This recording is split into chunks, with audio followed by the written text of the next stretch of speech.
The following program was provided by an independent producer solely responsible for its content. The opinions expressed do not necessarily represent the views of this station, its staff, board of directors, or underwriters.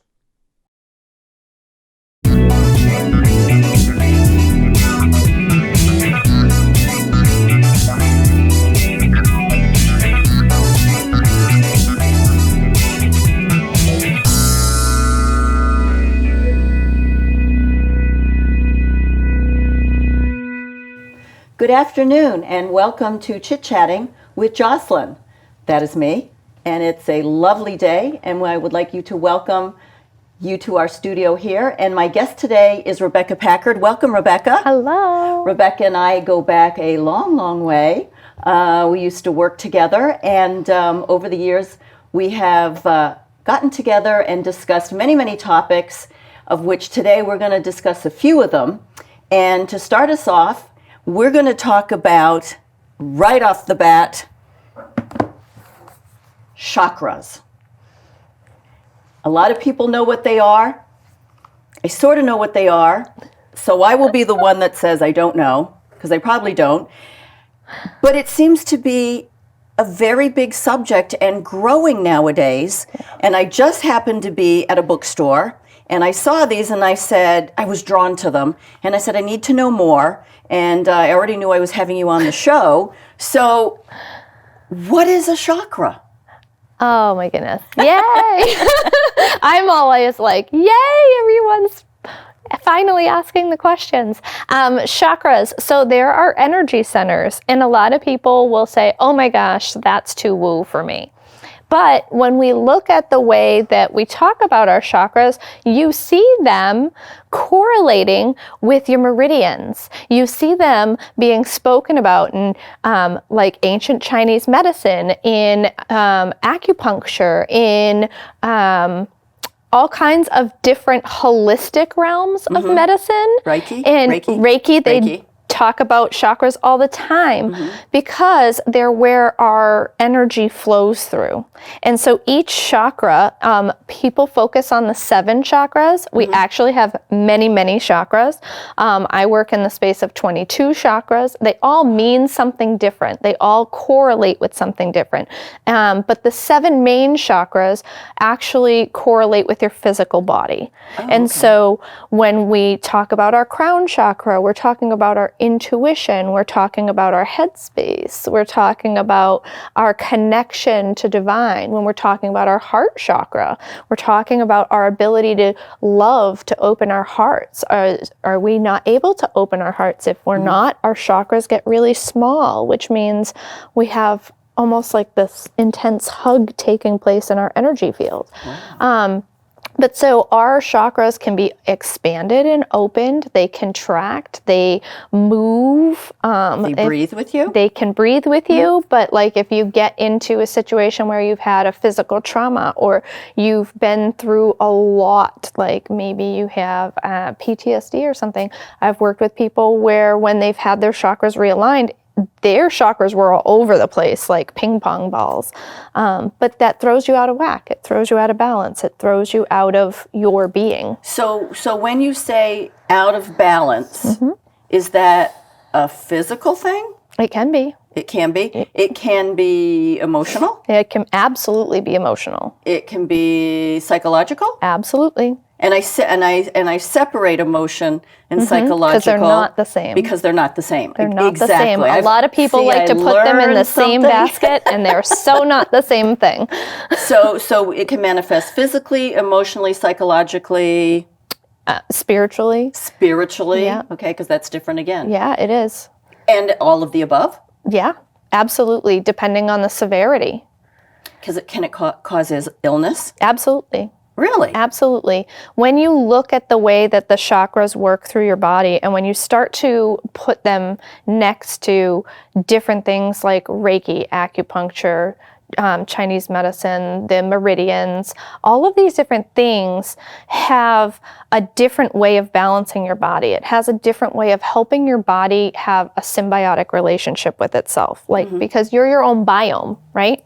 And so when one part of it is out of whack, everything's out of whack. Sort of the I like to think of domino it as effect. like a cuckoo clock, if that even makes, like, some of you might chuckle and some of you might not get that joke. But when one cog is out of whack, then everything has gone awry. And so one of the things that really can help your chakras is grounding, being in contact with the earth, because we have these energy fields that really need to be cleaned out. Are they electrical? There are natural energy. And we all are atoms. We're all positive, negative atoms. And if we stopped spinning so quickly, we'd just be blurs, right? And so there are different energies, but when we get too much of one, that's when things start to get imbalanced. Interesting, because I know that in the summertime, people have said, and I feel the same way, that I need to be outside or you need to be working in the earth. And it doesn't mean you have to be this great gardener or farmer, but just playing in the earth, like cutting the grass, digging the flowers, just doing stuff like that outside. And I remember one day you just said, just hug the tree. Just hug the tree. And all I could think was, I'm a tree hugger. I'm finally a tree hugger. I've lived in New Hampshire this long, and now I'm a tree hugger. Yeah, you're welcome. But there's two different definitions for that one. But the literal sense of hug a tree and just calm down, or sit down in the grass, or lay down and look at the sky and just be quiet. Yes. Well, because the nature has its own energy, and it has its own ability to clear our energy when we have too much. We are constantly wearing rubber-soled shoes. We never did that before. We are constantly around Wi-Fi and all these other energetic things. And honestly, we're around each other a lot more than we used to be. We never used to be around hundreds and hundreds of people. And on our day-to-day life, we're sitting in rooms of 30 plus people, and we're interacting with at least 100 people. That's the majority of people. And so your general energy fields just get bombarded constantly with people's thoughts. Think of Wi-Fi, like you're sending out Wi-Fi and you're like, hey Google, what's the closest whatever to me? Well, people's thoughts Are the same. Work like that.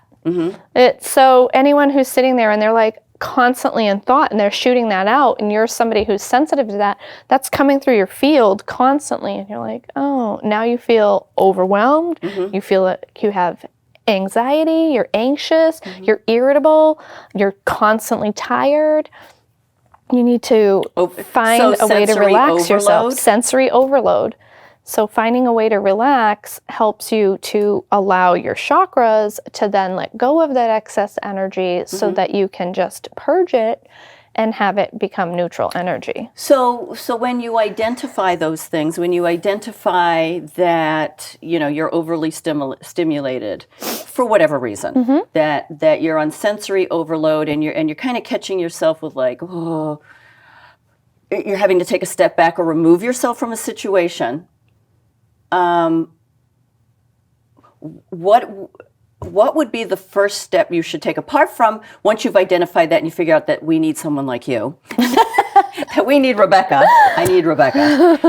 So, once you've established that and you're just saying, okay, something's just putting me on overload, I can't breathe. And it's, I hate to go to the anxiety and the depression thing, because I actually think this is the bigger issue. It is. And that it's been labeled the other way. This is the seed of it. Right. If you can get the grasp of this, then you won't plunge into the other spaces. Okay.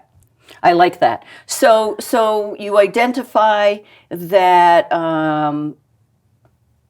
driving to work, you drive to Boston, is really, really getting to you, apart from the obvious. And you're really overstimulated, you're over angry.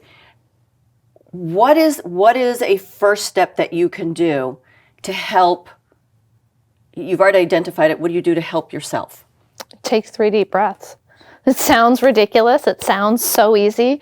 And most of the things that I share are so easy that most people are like, that can't really be helpful. But taking 3 long, deep breaths helps your fight or flight response chill out.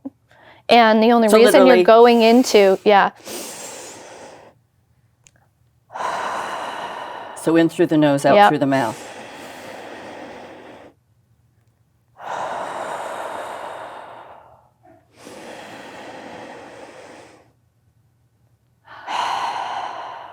It just helps you calm down.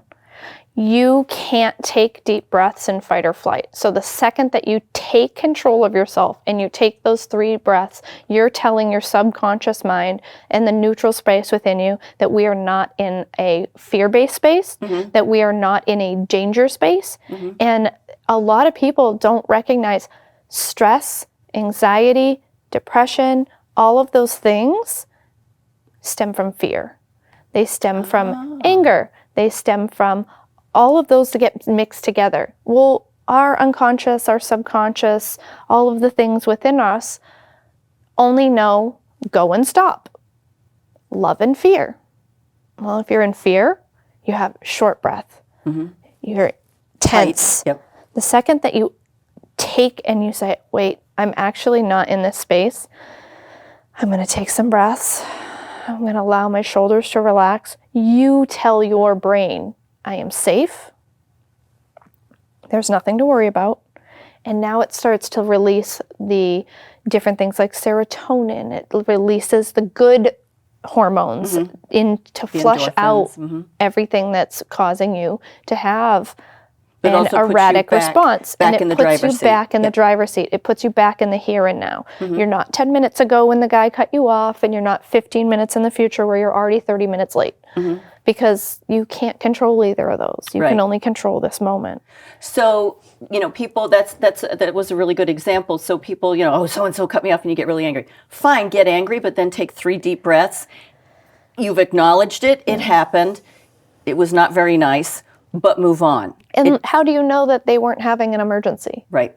How do you know what was happening in that car? How do you know that they may have cut you off? Maybe they just didn't see you because the intersection is askew. We have plenty of intersections in my town that are askew where you can't see someone and they're constantly cutting people off. And next thing you know, boom, they're right on top of you. And so just becoming the witness and detaching from needing to have an emotional response to cattiness or to less than desirable events. You'd be like, oh, that happened.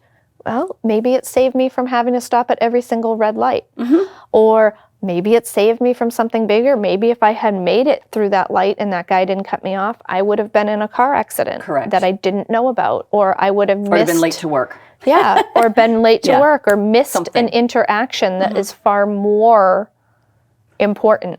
So, all right, so that's a taking self-control, taking the 3 breaths, getting your body back in sync, bringing it off the ledge. So what about when you're in a room with somebody who is that either really loud talker, I'm trying to think of different examples, the jiggler, I mean, you one of those? Anxiety. Or they fidgety, but just noisy. And whatever they do, they're noisy. And you're trying to keep yourself under control, apart from just leaving that environment, which sometimes you're not able to do. What do you do with something like that? Or somebody that's just really angry, or a drama queen or drama man, king. What would you do when someone else, you can't escape from that? What do you do?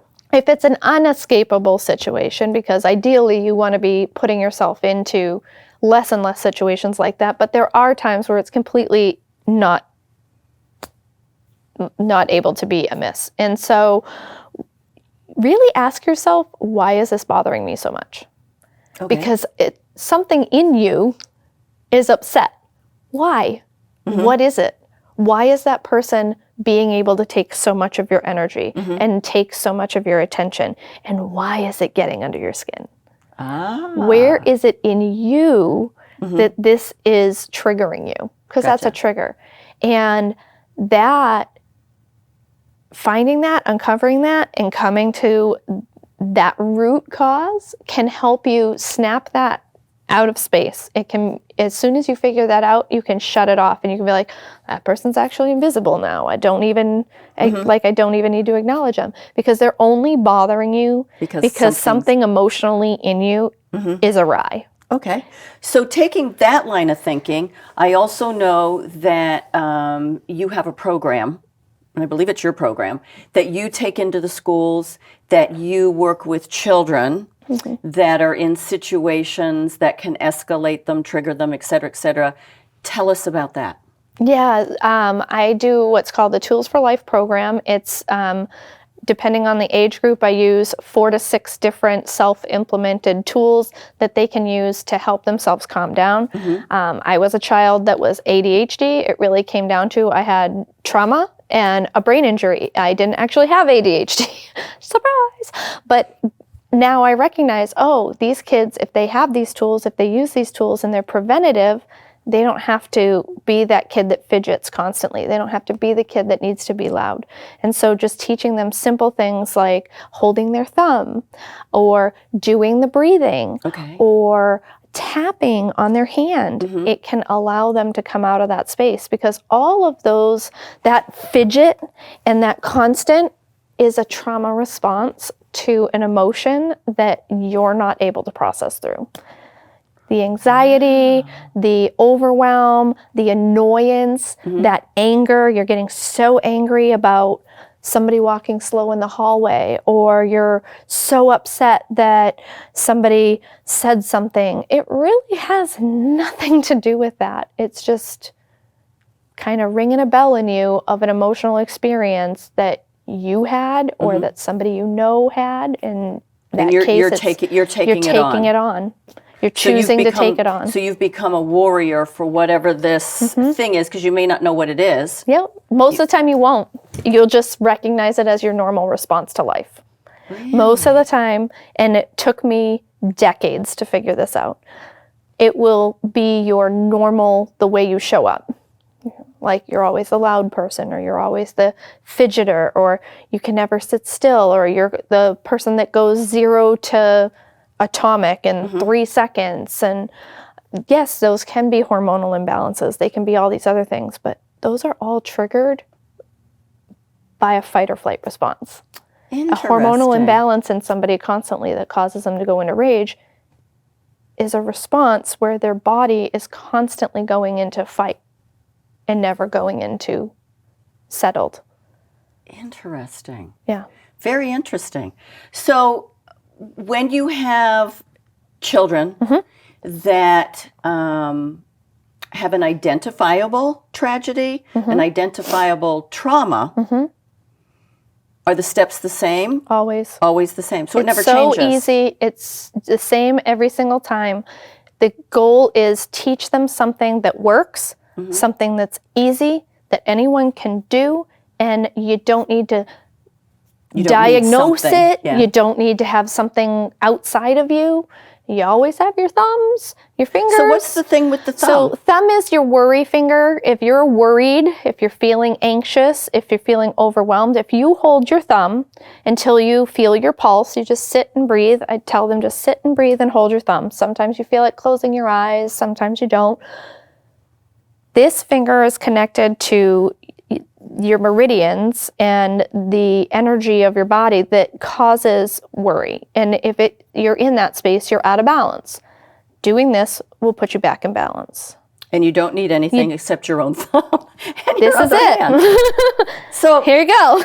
I mean, it sounds like so silly, but it's so. I can't even think of the word. It's like, incredibly effective. Yes. It's incredibly effective. And one of the things that I have a very long history with trauma of my own in being trained to supervise trauma situations. And then I have a very wide knowledge of medicine. I've been in all these different backgrounds, all these different certifications. Every single thing comes back to if you can teach a simple tool that anyone can do, the best way to see if it's worthy of doing it is doing it with kids, because they'll only do something that works and they'll only do something that they feel a response from. Is that because they don't overthink? That's because they don't overthink. They just want something that works, that doesn't take up their time so that they can play more. Interesting. So the worry. So if you, but although if you think about it, people will roll. that do Pill rolling this, is something that people have seen that and use it for a tool forever. Is Yep. pill rolling, and they'll look at it as this is an anxiety space. This is something that people use to self-soothe, or people will roll their thumbs. Well, wow. yeah. It's I like this really, personally. well, these don't actually solve the problem, but Right. it's the neural system trying to go, okay, we know somewhere in here, like it's somewhere deep-seated in something there. with this something thumb. with this thumb. Well, it's really just taking input. Interesting. I Yeah. love that. Okay, so I also know that you use essential oils. Mm-hmm. How does that play in to triggering and children and tapping in that? Yes, so I have been somebody who was non-toxic since I was a child. I grew up in a home that used essential oils, not to the level that I do now because everything in my house is non-toxic and we use oils.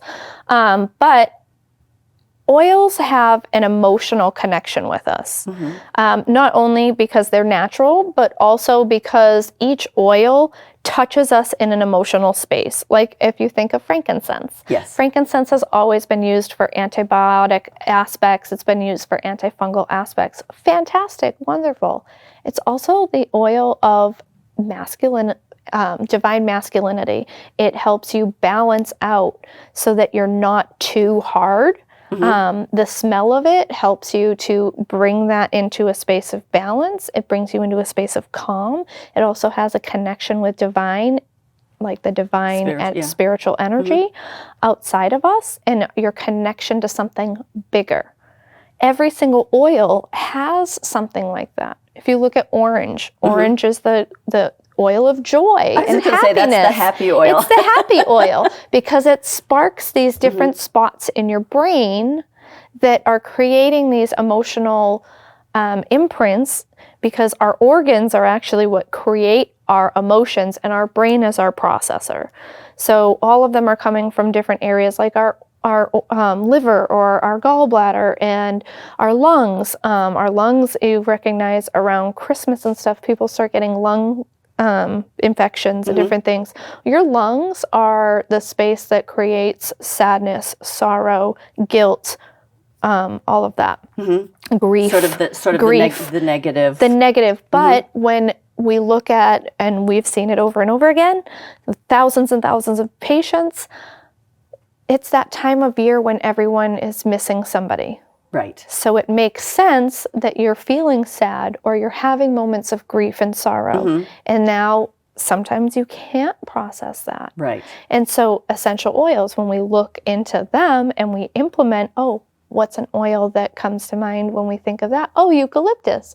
It's a high vibrational oil. It's an oil that helps us to move through sadness. It's an oil that helps us to help the lungs relax. Got you. Cinnamon? Cinnamon is a warm oil. It's really, really good this time of year. Did you say eucalyptus? I did. Okay. Yeah. So maybe tea tree oil? Tea tree, yeah. I, for some reason, I mix them up. They're not they even do. remotely They're the same not with words. even, but everyone does. Yeah. Because they have that kind of cool but minty smell and feel to them. And that's why, and the pine smell. Yep, pine. So triggering memories into the brain, into the processor. Yep. That either goes along with that initial feeling of grief and either makes it better or worse. Yes, because that's the other thing is like knowing your oils before you start using them is crucial. It's a very hot thing to do right now. It's a very in thing to do right now is get your oils out. And I'll tell you right now, yes, there are some that are like oils for dummies and anyone can use these. But there are some that if you use them, they literally, in most books, will have the suicide hotline right underneath where that oil is listed, because you could have an adverse effect to it. So you could have a trauma that's a lot more than you are aware of, and that could trigger it into being a little more yes, absolutely than normal. Wow. Yes, absolutely. Wow. A good example of that is balsam. Really? Putting balsam on your person is different than just Smelling it. And if you have something that needs to come up, and you use that, you can put yourself into a very low depressed space. Wow. And if you don't have someone who can recognize that with you, or if you're not well versed in what to look for, or have secondary tools like tapping or like the Jin Jitsu, or somebody who can do Reiki for you or do Reiki on yourself, then you could slip yourself into a depressant state. Wow. It's From an really essential oil. So from an essential so oil. it's essential. You know what your It essential is oils are. essential that you know what you're doing. Or you Wow. have somebody who is mentoring you, or you have a group of people that you can talk to about this, because I have seen multiple people be like, oh, well, I'm using this. And I'm like, you're not supposed to ingest that, right? It's actually highly toxic. And they were like, oh, no. I'm like, please don't put that in your mouth again. That Or would be nice, yeah. like somebody recently, I had a client who did use the balsam, and I was like, I would tell you not to use that one. And they were like, oh, I've been really low right now. I'm like, yeah, don't use that. I'll talk to you in a week. And they were like, oh my gosh, it was the oil. I'm like, yeah, yeah, it was. So I noticed, because we're getting close to the end of the show, that you wear crystals. I do. Tell us a little bit about crystals. Oops, I touched my mic. I also have one, like this one, which is all the nice. chakras. Ooh. I do wear crystals. I love them. I have worn them for a very long time. I wear a lot of clear quartz. This one is the chakras, and this one is rose quartz.